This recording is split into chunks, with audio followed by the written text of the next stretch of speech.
a primera de Juan, primera de Juan, capítulo 2, versículo 18 al 21, y leemos lo que nos dice la palabra del Señor en este día, diciéndonos: hijitos, es la última hora, y así como oyeron que el anticristo viene, también ahora han surgido muchos anticristos.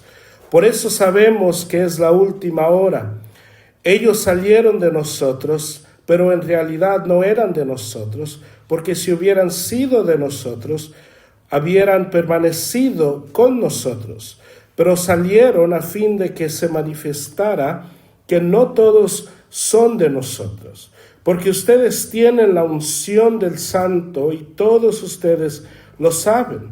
No les he escrito porque ignoren la verdad, sino porque la conocen y porque ninguna mentira procede de la verdad. Y tomamos nuestro lugar y llegamos a esta parte en Primera de Juan, donde la palabra de Dios se empieza a abrir y revelar contra los falsos maestros.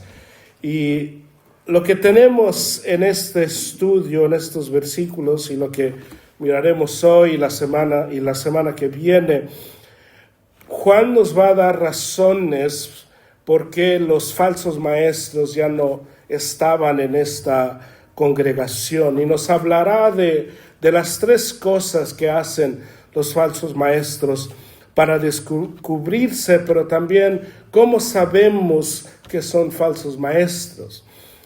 Y vivimos en un mundo de paz posiblemente, o vivimos en un mundo donde se quiere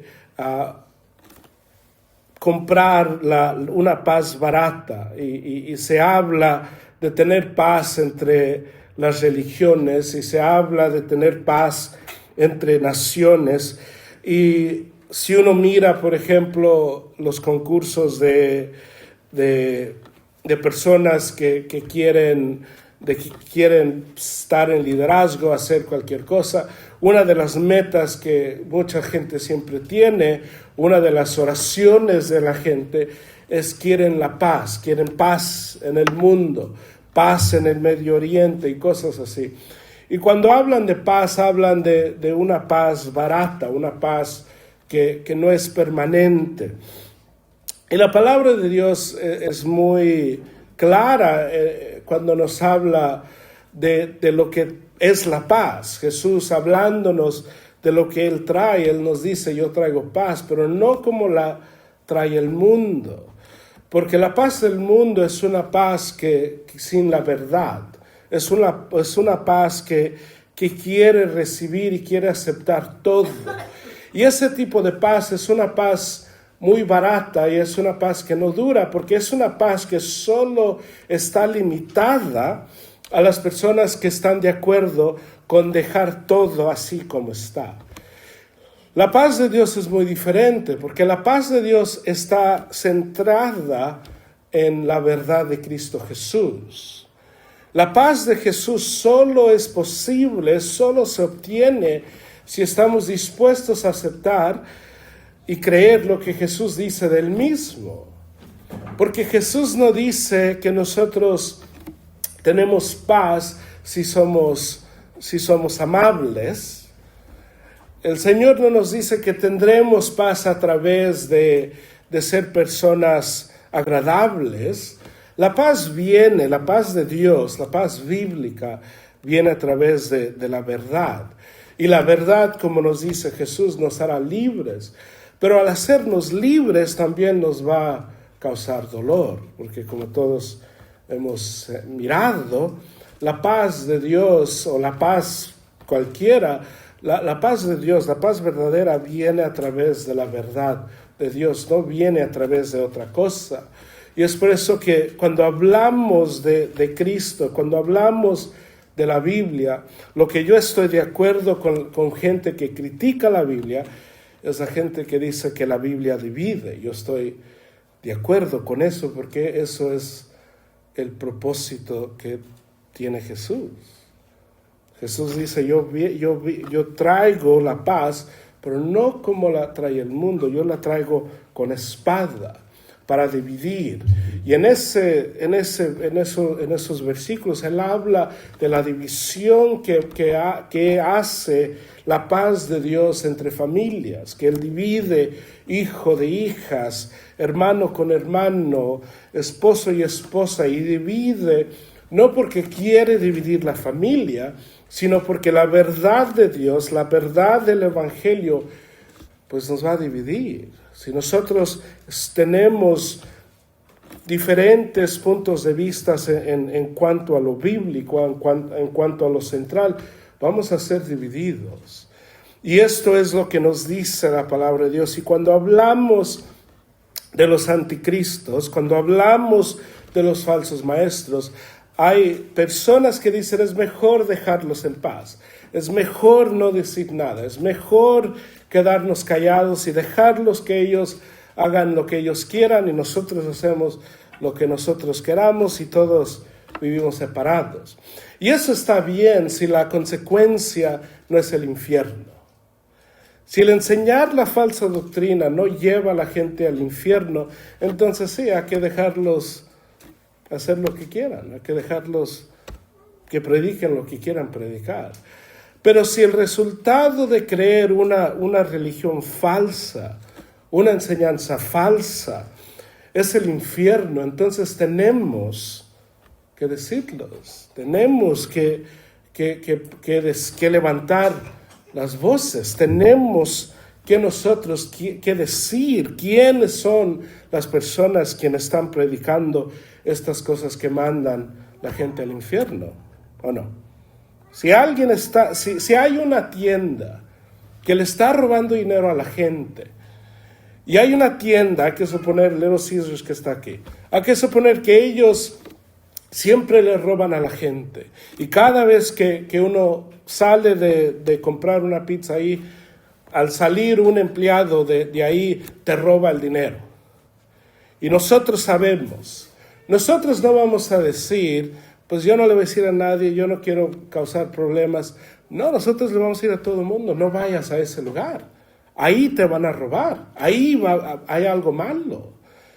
Y eso es lo mismo y algo más grave con la falsa doctrina, porque si alguien te roba, lo peor es que te roba el dinero. Pero si alguien te enseña una falsa doctrina, si tú crees una doctrina falsa, el resultado no es que pierdes dinero, que pierdes el tiempo, el resultado es que vas a perder tu vida eterna. Y no sé ustedes, pero en comparación a perder dinero, pasar todo el tiempo en el infierno es mucho peor que perder $20, $30. Y eso que es lo que nosotros tenemos en consecuencia de la falsa doctrina. Y es por eso que la palabra de Dios habla de los falsos maestros de una manera muy fuerte. Es por eso que Jesús, hablando de los fariseos, él no decía a sus discípulos, pues ellos son religiosos, déjenlos en paz y ellos, está bien con ellos, no se metan con ellos. No, Jesús hablaba muy fuerte de ellos. Lean Mateo 24, 25, 26 y lean cómo Jesús habla de ellos.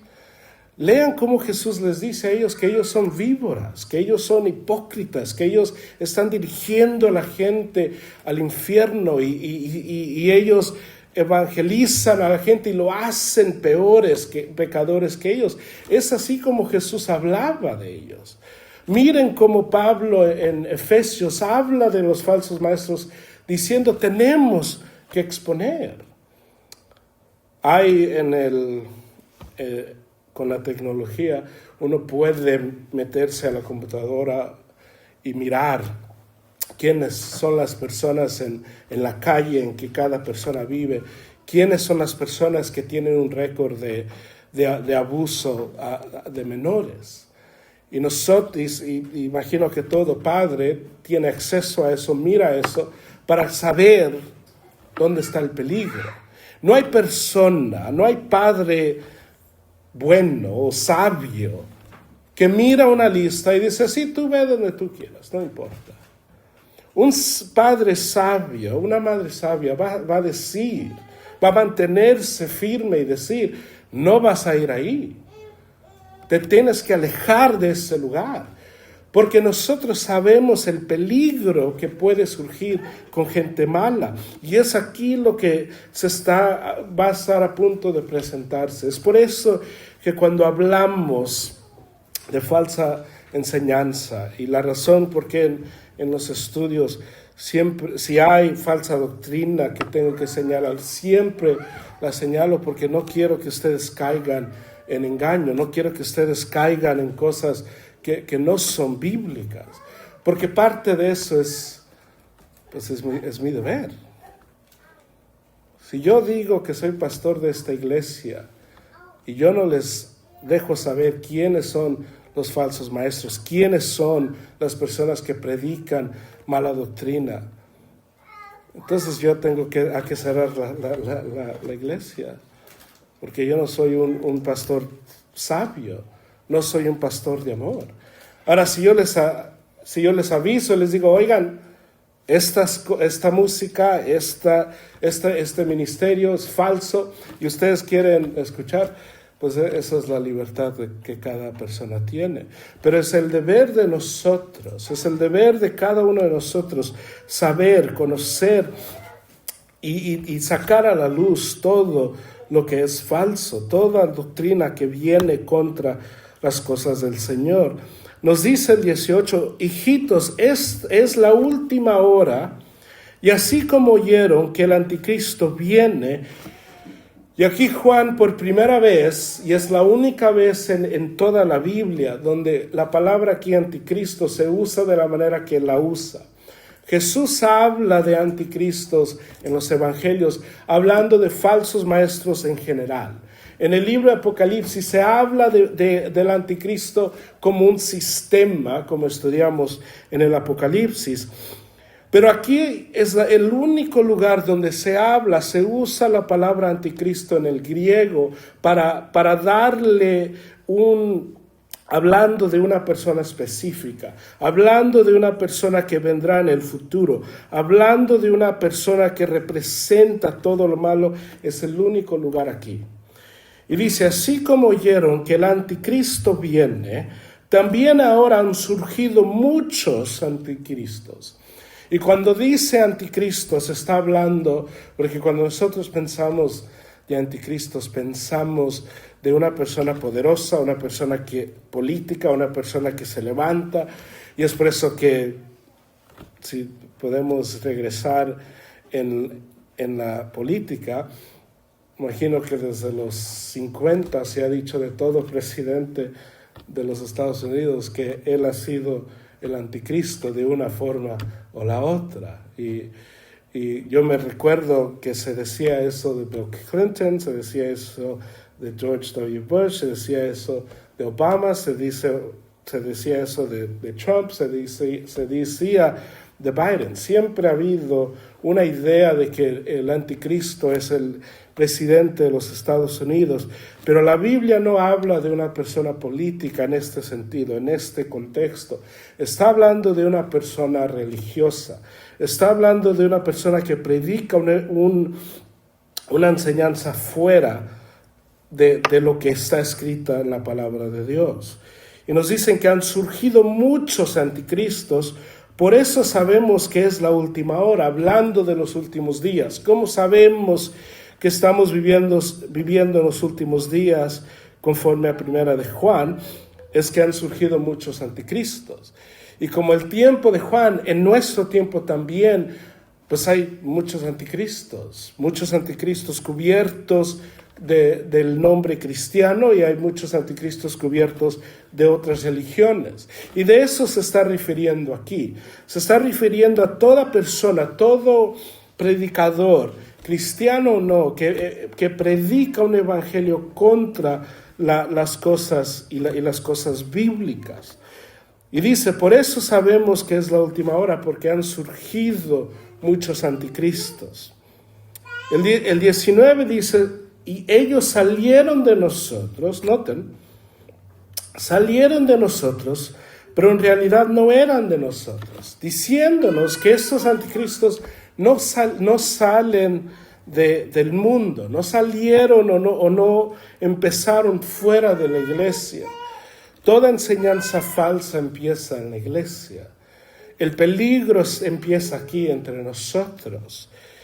Es interesante cuando uno estudia, por ejemplo, los estudios musulmanes, porque uno se da cuenta que la Biblia de los musulmanes fue establecida y fue escrita muchos años después de la Biblia cristiana, y está mezclada las historias del Antiguo Testamento y el Nuevo Testamento en la Corán. Y lo que miramos es que en ese libro se habla más de Jesús que se habla de Mohammed. Y se habla en ese libro y se da cosas de los dos evangelios, porque el autor de ese libro estaba viajando por medio de las regiones judías y cristianas, escuchando todas estas cosas, y es ahí donde pone y une las dos cosas del Nuevo y el Antiguo Testamento, sin conocer el Evangelio, sin saber la palabra de Dios. Y es por eso que en ese libro se habla, por ejemplo, y se niega de que Jesús es Dios, que Jesús ha muerto a través de la crucifixión, que Jesús hizo todas estas cosas. Y es por eso que cuando uno estudia esas escrituras, siempre quedan cortas en cuanto a las enseñanzas de la palabra de Dios. Porque lo que dice una parte de ese libro, que es muy interesante, es que dice que los cristianos juzguen al libro de los musulmanes conforme a las enseñanzas de la Biblia. Y uno compare la Biblia con el libro de los musulmanes para ver quién está diciendo la verdad. Y si eso es lo que uno hace, uno se queda sabiendo y uno se queda con el entendimiento que la Biblia es cierta y el libro de los musulmanes no lo es. Pero aquí está diciendo, ellos salieron de nosotros. Toda parte de doctrina falsa siempre sale de la iglesia. Y de la iglesia sale y empiezan estas cosas que empiezan a dividir la iglesia parte por parte. Porque lo que divide la iglesia de verdad no es pleitos, no es chismes, no es odio. Lo que divide la iglesia permanente es la falsa doctrina. Porque eso es lo que causa una división, un odio posiblemente entre personas, entre iglesias. Porque si nosotros tenemos una ofensa contra un hermano, eso se puede hablar, eso se puede arreglar. Si un hermano le debe dinero a otro hermano, pues eso se arregla pagando o lo que sea, hablando. Pero si nosotros estamos divididos en cuanto a doctrina, lo que dice la palabra de Dios, a cómo es la salvación, la única manera de reconciliarse es que una persona tiene que decir, yo estoy mal y tú estás bien. Yo tengo la doctrina incorrecta y tú tienes la doctrina correcta. Y eso es muy difícil. Eso es muy difícil de lograr. Si tomamos a una persona con una doctrina de prosperidad, por ejemplo, hacerlos mirar lo que dice la palabra de Dios es muy difícil y causa una división muy grande entre los cristianos. Si han hablado con testigos de Jehová, podemos conocer que podemos estar unidos en muchas cosas. Podemos tener en común muchas cosas en cuanto a la organización de la iglesia. Podemos estar de acuerdo con muchas cosas personales, pero lo que divide a nosotros de los testigos de Jehová o de los mormones es quién es Jesús. Y no hay reconciliación de eso, al menos que nosotros digamos, ellos tienen la razón, Jesús no es Dios, Jesús es un Dios. O que ellos digan, nosotros estamos incorrectos en nuestro entendimiento. Jesús es Dios. Que esa es la división entre nosotros y ellos. Cuando hablamos de los católicos, hay gente que dice, pues no, la única diferencia es que ellos le adoran a santos y nosotros no. Es lo único que es diferente. Es lo único. Y decir eso, y hacer esa comparación, y decir que esa es la única diferencia, es yo decir la única diferencia entre mi esposa y otra mujer es el nombre. Es todo lo que es.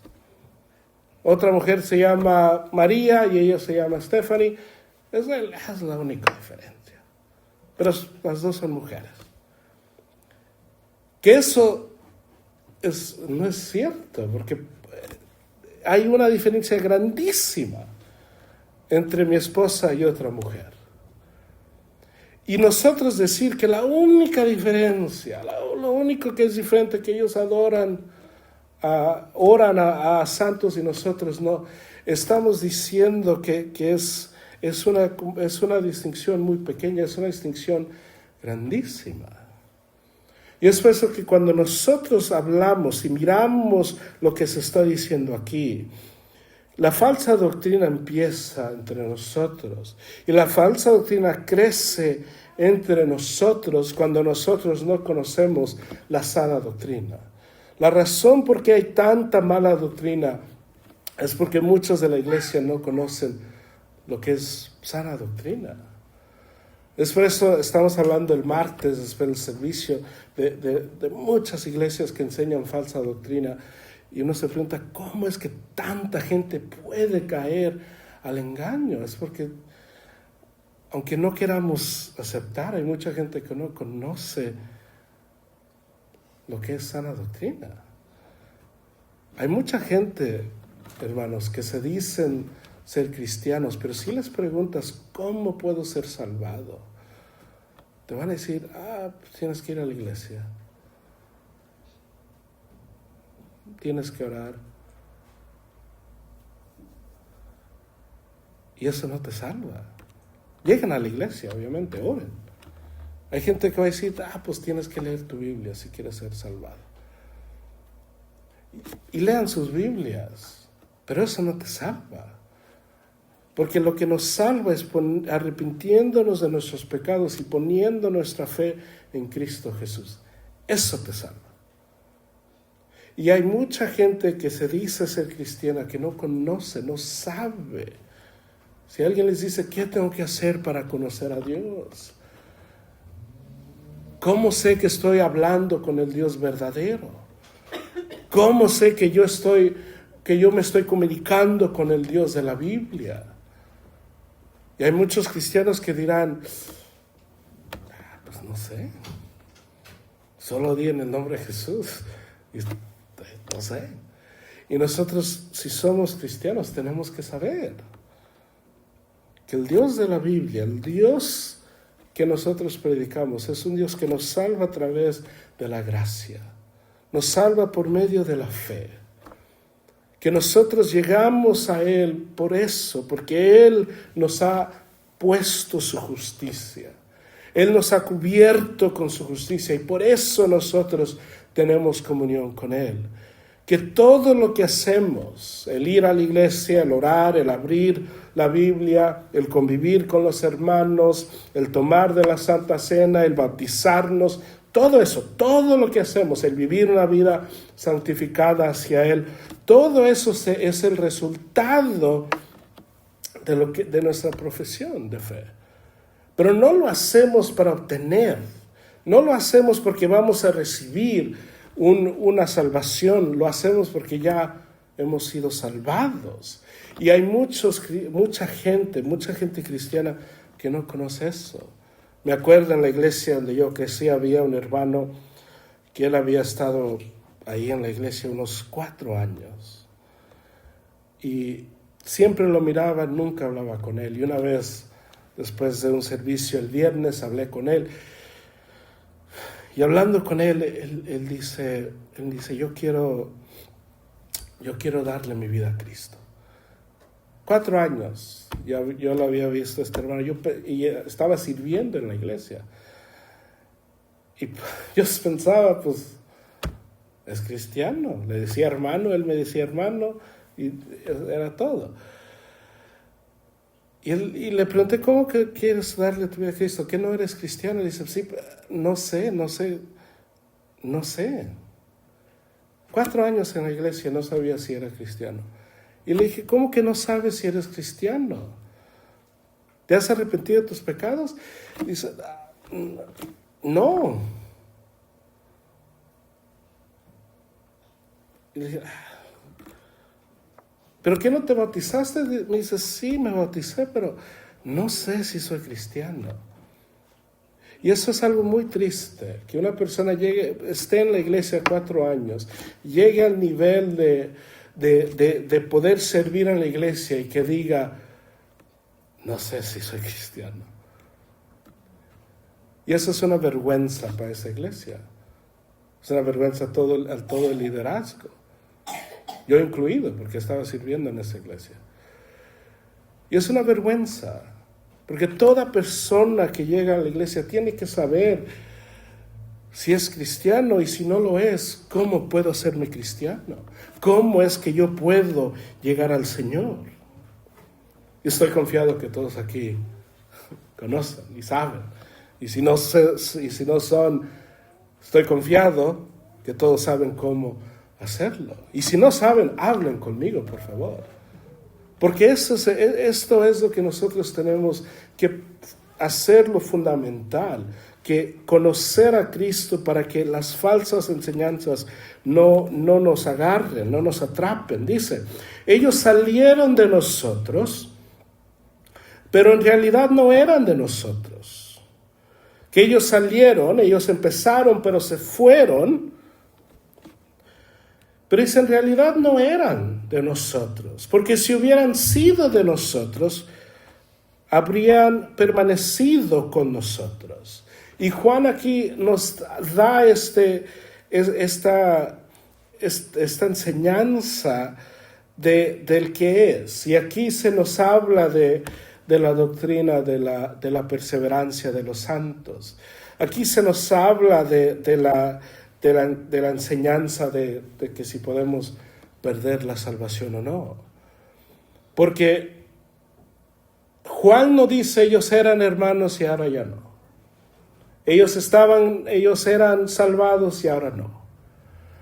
Él dice, ellos salieron de nosotros, pero en realidad no eran de nosotros.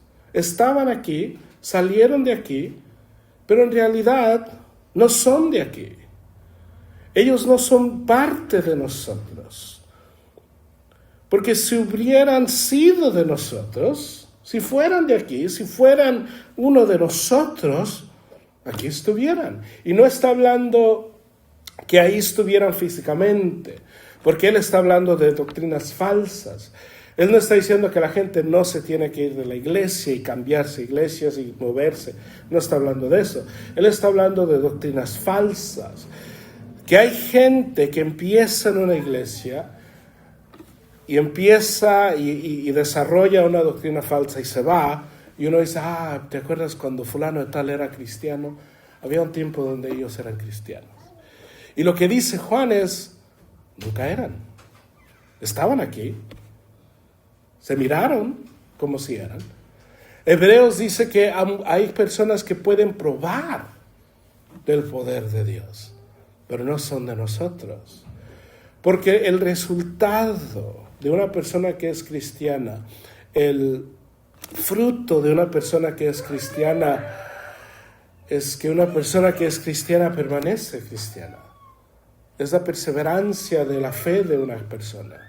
Y nosotros tenemos en el cristianismo una enseñanza, un entendimiento de las cosas de Dios, que nosotros tenemos que permanecer en Él, que nosotros tenemos que habitar en Él, que nosotros tenemos que habitar en lo que Jesús nos ha dado. Y de eso aquí está hablando, que ellos no son de nosotros, porque si fueran de nosotros, aquí estuvieran.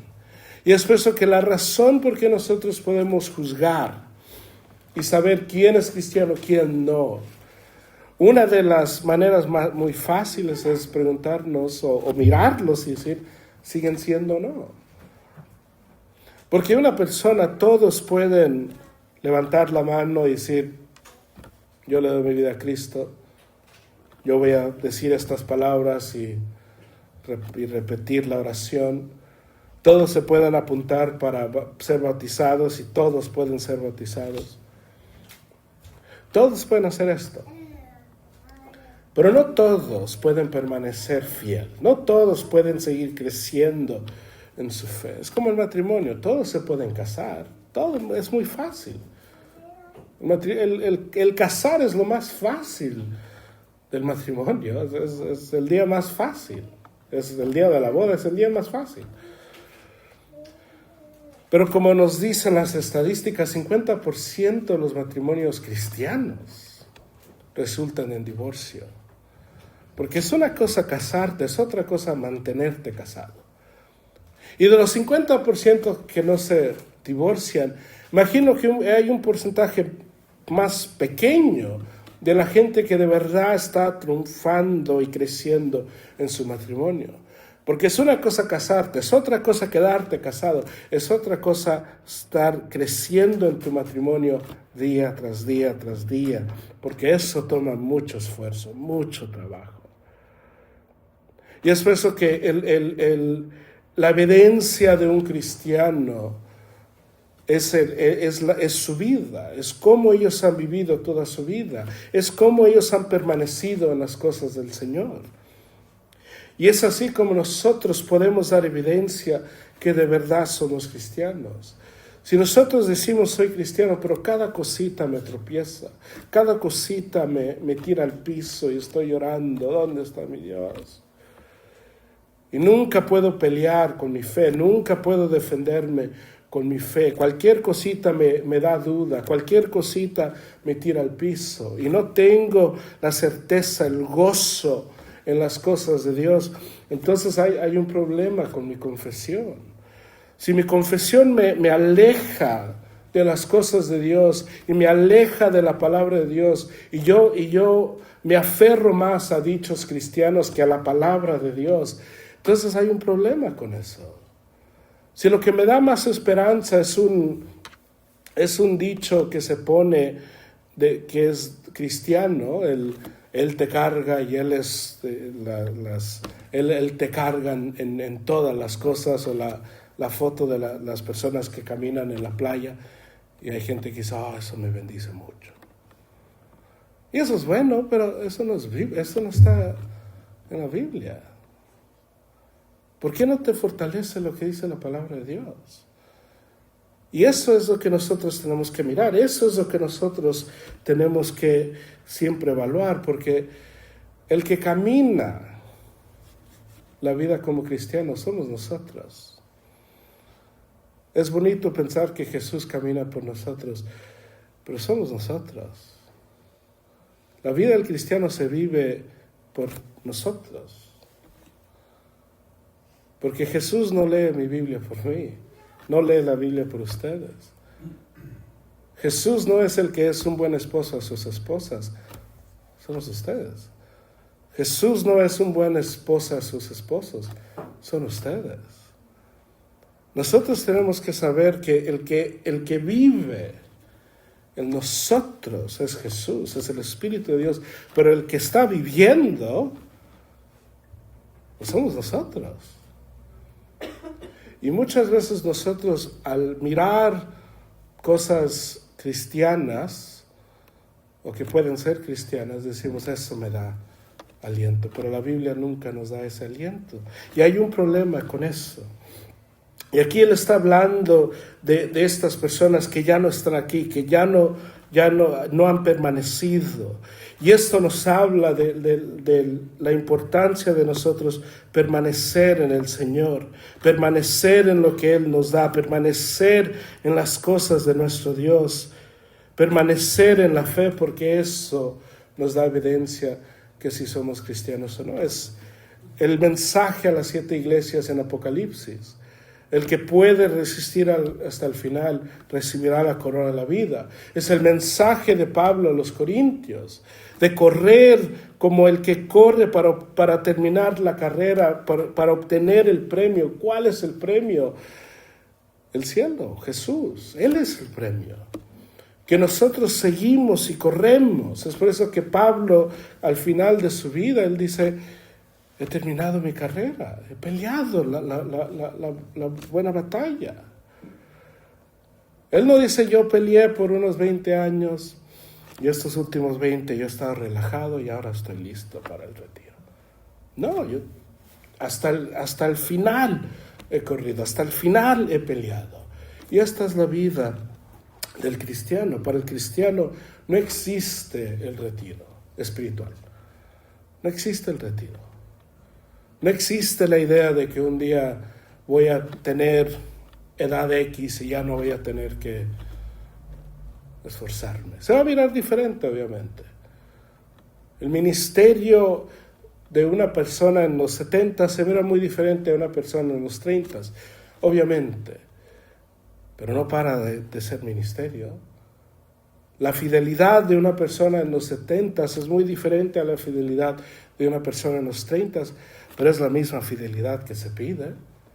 La humildad de una persona en los 70 es diferente a la humildad de una persona en los 30, pero todavía se pide. Y es por eso que la vida de un cristiano está marcada por la perseverancia que demuestra así en sus vidas. Pero la marca de una doctrina falsa, la marca de un falso maestro, de un anticristo, es que no duran y cambian. Y la doctrina siempre cambia, y cambia de aquí, cambia de acá, se van aquí, se van acá, y siempre hay nueva revelación, siempre hay nueva palabra, porque tienen que cambiar las tácticas, porque pronto la gente se da cuenta: esto no funciona, esto es mentira. Pero el que predica la palabra de Dios, el que vive y es sostenido por la palabra de Dios, pues no tiene que cambiar. Si en 20 años el Señor todavía me deja predicar, yo imagino, al menos que algo terrible ha pasado, yo voy a estar predicando de la misma Biblia. Voy a estar predicando de la misma manera, con más experiencias, más historias posiblemente, pero no voy a en 20 años cambiar la manera o el estudio, porque lo que permanece, lo que es cierto, lo que es seguro, no se tiene que cambiar. Dice el 20, o el final del 19. Por eso salieron, a fin de que se manifestara que no todos son de nosotros. No toda persona, no todo ministerio que dice ser cristiano es cristiano. No toda persona que dice ser cristiana es cristiana. No todo pastor que dice ser pastor es pastor bíblico. Y tenemos que saber la distinción, y esa distinción se sabe a través de lo que enseñan, de lo que predican. Porque es así como nosotros sabemos de dónde viene una persona. Compramos un nuevo estudio para los niños y cuando estábamos buscando cuál íbamos a usar, las hermanas me mandaron diferentes lugares, diferentes estudios, y me decían: este se mira bien, este se mira bien. Y yo no miré el estudio hasta el final, porque no me importaba mucho el contenido del estudio, sino me importaba más de dónde venía este estudio, de qué tipo de doctrina venía este estudio. Porque dependiendo de dónde venía, pues eso nos va a decir a dónde vamos. Y habían algunos que decían: no, ellos enseñan esto y nosotros no. Y porque este es el trabajo, este es el deber, de conocer las cosas de Dios, conocer de dónde vienen. Y es por eso que nosotros tenemos que no dejarnos llevar porque una persona dice soy cristiano, soy cristiana. Cuando yo era un cristiano joven y una persona decía yo creo en Dios, yo decía, es cristiano como yo. Y ahora que una persona dice soy cristiano, digo, dime más, quiero saber más. Porque no es seguro que una persona solo diga que es cristiano. Y es aquí lo que nos está diciendo al fin del 19, que no todos son de nosotros, no todos permanecen a nuestra doctrina, no todos permanecen a nuestra creencia, y eso que nosotros tenemos que mantener. Dice el 20, pero ustedes tienen la unción del Santo y todos ustedes lo saben. ¿Cómo vamos a saber y distinguir entre los que son de nosotros y los que no? A través de la unción. Y nosotros estamos ungidos por el Santo. Nuestra unción es una unción que separa. Es lo que significa ser santificados, es ser separados. Miramos en el Éxodo, por ejemplo, cuando se separa a Aarón y a sus hijos para ser sacerdotes, nos dice la palabra de Dios que ellos son ungidos. Y al ser ungidos son separados. Miramos con David, cuando él es elegido para ser el rey de Israel, él es ungido y él es separado. Y nosotros, nos dice aquí la palabra, pero ustedes tienen la unción del Santo, que nosotros al llegar al Señor, al ser salvados, nosotros somos ungidos, y al ser ungidos somos separados. Nosotros tenemos que vivir vidas diferentes al mundo. Nuestras vidas tienen que mirarse muy diferentes a las vidas de las personas que no son cristianas. Porque este es el punto de ser ungidos. Que la manera que miramos el mundo, la manera que nosotros tenemos opiniones del mundo, tienen que ser opiniones distintas a las personas que no son del Señor. Porque somos ungidos, somos separados. Y es lo que nos está diciendo aquí el 20. Pero ustedes tienen la unción del Señor y todos ustedes lo saben. Todos ustedes saben que han sido ungidos. Todos ustedes saben que han sido separados. Que la unción del Señor no es una unción secreta. No es una unción que nosotros no sabemos cuándo pasó. Nosotros sabemos que somos ungidos. Nosotros sabemos que hemos sido separados. Nosotros sabemos que somos diferentes. Es por eso que todo lo que sucede en la vida de un cristiano sucede abiertamente. La vida del cristiano no se vive en secreto, se vive en la luz, porque somos hijos de la luz. Es por eso que nuestra relación con Cristo no es personal solamente, es de comunión. Hay gente que dice mi relación con el Señor es mi relación con Él y es algo muy personal entre yo y Él. Y en un sentido sí, tú tienes que desarrollarla y tiene que ser personal, pero no es personal en el sentido de que alguien no te puede preguntar cómo está. No es personal de esa manera, no es como tu seguro social. Tu vida personal con Cristo es una vida que afecta a todo el mundo, a todos los cristianos alrededor. Sus vidas espirituales, su madurez o su inmadurez en el Señor, no solo te afecta a ti, afecta a toda la iglesia, afecta a tu matrimonio, afecta a tus relaciones. Y es por eso que nuestra relación con el Señor no tiene que ser algo secreto, no tiene que ser algo que alguien dice, no, yo no hablo de eso porque... No, tenemos que hablar de eso. Tenemos que preguntarnos, ¿cómo te va en tu vida espiritual? ¿Cómo te va en el leer? ¿Cómo va tu vida en oración? Y eso nos puede hacer sentirnos incómodos, pero tenemos que estar dispuestos a hacer eso para poder crecer, para poder que haya una unión entre nosotros. Pero si vivimos nuestras vidas como cristianos en secreto, pues dejamos mucho espacio para que el enemigo nos desvíe. Dejamos mucho espacio para ser separados del grupo que hemos sido separados. Porque nosotros del mundo ya estamos separados y cuando vivimos en secreto nos separamos del grupo que ya hemos estado. Es por eso que afirma aquí Juan, pero ustedes tienen la unción del Santo y todos ustedes lo saben.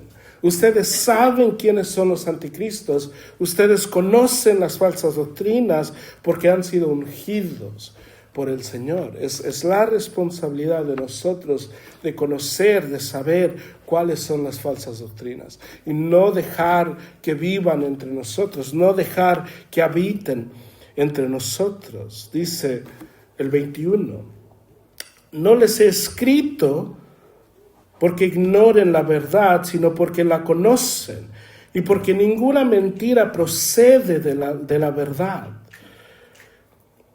No les he escrito porque ignoren la verdad, sino porque la conocen. Dice, les escribo porque ustedes ya conocen la verdad. Y no hay mentira que sale de la verdad.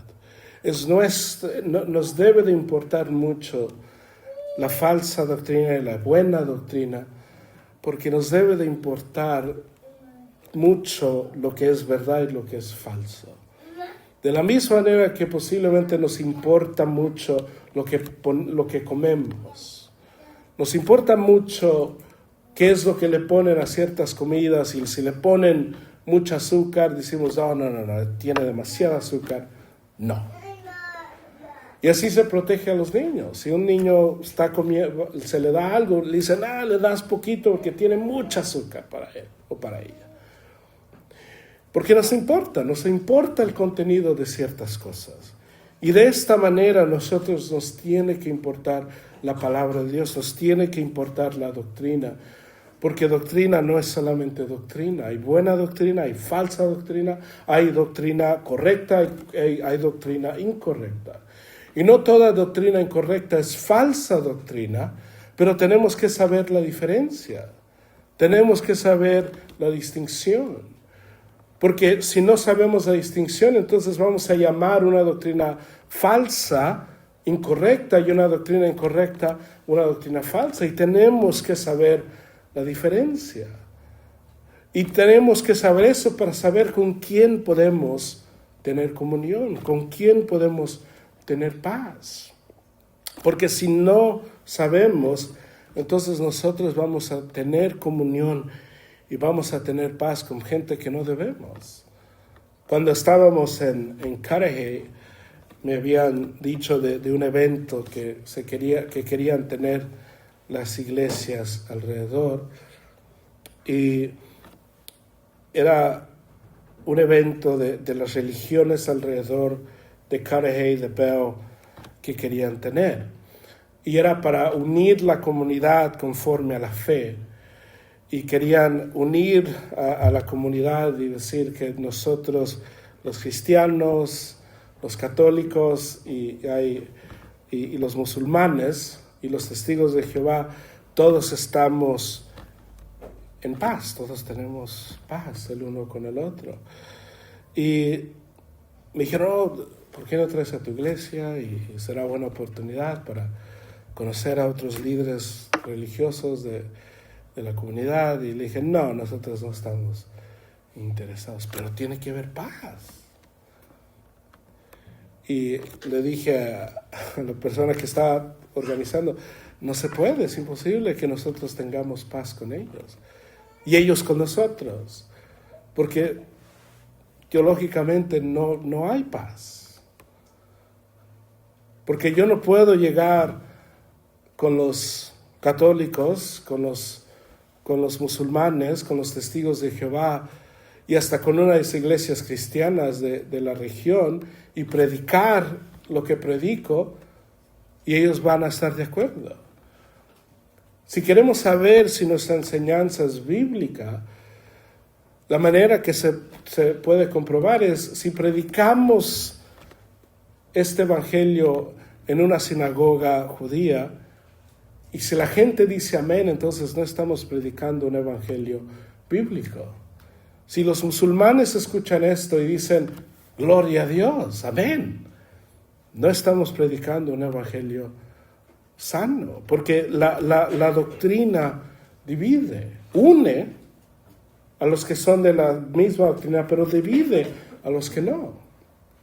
Y se divide hasta en los eventos que menos esperamos. Termino con esta historia. Tenía un amigo y trabajamos en el mismo lugar, y él me estaba hablando de la boda de su primo que él fue, y me dice, pero salí muy, muy ofendido de esa boda. Le dije, ¿por qué saliste ofendido? Dice, pues que nosotros somos, no me acuerdo de la religión que él era, pero nosotros somos de esta religión, y mi primo es cristiano, y él se casó con una mujer cristiana, y la ceremonia era una ceremonia cristiana. Le dije, ok. Y me dice, pero salí ofendido porque el pastor dice que este matrimonio está fundado en Dios y en la palabra de Dios y en la única verdad que es Jesús, que es la Biblia. Y salí muy ofendido porque ¿cómo se atreve a decir eso en una boda? Y él me dice eso y me río, y me dice, ¿por qué te ríes? Le digo, porque yo estoy de acuerdo con el pastor. El pastor no dijo nada que me ofende a mí. Dice, sí, pero ¿por qué no pudo decir que nosotros creemos que esta es la verdad y hay gente que no cree, y la gente que no cree está bien, cada quien crea lo que quiera creer? Y le dije, porque ese no es un mensaje cristiano. Porque hasta en una boda se ofende y se divide en doctrina. Porque en una boda cristiana se establece que este matrimonio está siendo establecido delante de los testigos que están presentes, pero delante del testigo principal, que es Dios. Y que este matrimonio va a ser fundado, y la fundación de este matrimonio no va a ser el amor, no va a ser el romance, no va a ser la atención, no va a ser nada de eso. En cada matrimonio cristiano se dice que el centro, la fundación de este matrimonio va a ser Dios, va a ser la palabra de Dios. Y eso, para todos nosotros decimos, ok, pues sí, amén, gloria a Dios. Para una persona que no es cristiana, eso dice, pues para mí no. Y es por eso que lo que dice aquí Juan, que va a dividirse, que los que no son de nosotros no estarán con nosotros, de estas cosas está hablando, porque lo que nosotros tenemos aquí es una división en doctrina. Y cuando hay división en doctrina, hay división en todo lo demás. Y nosotros como cristianos tenemos unión con el Señor, tenemos unión el uno con el otro, porque hemos sido santificados, hemos sido ungidos por el Espíritu Santo, y por eso, por esa enseñanza, por esta doctrina, tenemos paz con el uno con el otro y paz con el Padre. Aquí orar.